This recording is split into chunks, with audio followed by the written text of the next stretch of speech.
Hi, I'm Miss Delizo, and I'm going to be teaching 7th grade science at Denver Green School, Northfield this year. I wanted to start this video off by telling you a little bit about myself.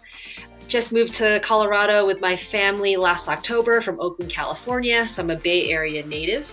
This is my 16th year teaching science to middle schoolers. Just really looking forward to getting to know all of you this year. Right now, I am in Commerce City with my family, my wife Joy, my 1-year-old Ligaya, Ron, the Chihuahua, and my other dog, Russell. So you might be wondering to yourself, what are Miss Delizo's priorities for teaching science this year?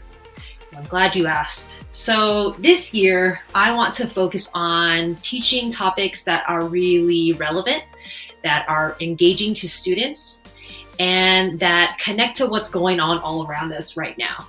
So these are definitely weird times. I recognize as a science teacher just the amount of science that is just happening all around us all the time, especially now. For example, hearing about your health and the human body on the news and in the media, the search for the vaccine to help all the people all around the world with what's going on. Just there's so much going on in terms of current events, and I want to make sure I honor that and give students a space to ask questions and be able to think critically about all the information they're receiving every day. I also want to make sure that I'm maintaining high expectations around student learning, but most of all, I really just want to create a space where students feel safe, where they feel like they can explore and ask questions, where it's not boring, and where they just have a feeling of connection to a community of learners. For science class this year, you are going to be accessing work through Google Classroom, similar to your other teachers and your other subjects. This is not an actual functional Google Classroom page. This is sort of just a fake one that I made for this demo. But I do want to point out that in the classwork tab, I like to organize assignments by date. So it should be pretty easy finding work or seeing what you have due that week. I also like to code assignments with emojis. For example, the red exclamation point means that that assignment is going to be graded or looked at more closely. So trying to draw your attention to that. Access to Google Classroom will be provided to the school. You'll all get your codes. I'm pretty sure that you should be familiar with how to use this tool by now, but if you need help at all, please reach out and ask. All right, let's quickly talk expectations around work and labs. So first thing I want to mention, I will be asking students to maintain a science notebook. It is going to be a composition notebook. If you have trouble obtaining one, the school can support you in that. This is an older one from the 2015 school year, so yours will obviously be new.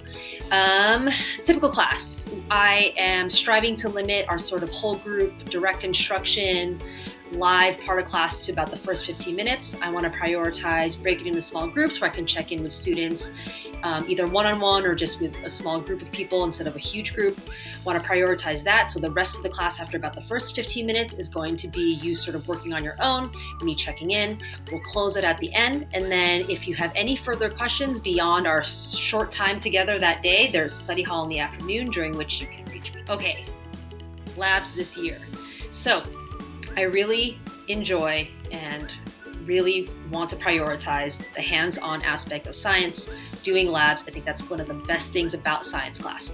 Obviously, there are challenges this year. So the first thing I will say is in the materials pickup that the school is organizing, you should have received or you will receive a plastic cup that is a lab material that we are sending home along with the books from your literacy teachers and things like that.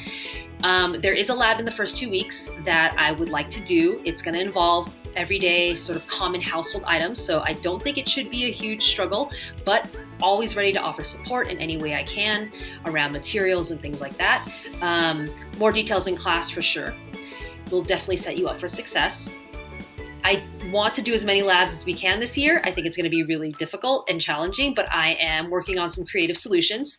In the meantime, I do want to use online simulations so that students will have sort of hands-on manipulating different materials, things like that, though it will be web-based and online, so not 100% the same, but that is one of my solutions right now. But something I'm working on, something I still want to do, and definitely interested in making that happen this year. All right, here is a summary page of everything that I mentioned in this video. If you have more questions and you would like to talk more about something I mentioned or did not mention because it was a really short video, please feel free to reach out via email. It's at the bottom there, ldelizoosborne@dpsk12.net. And I really look forward to working with all of you this school year.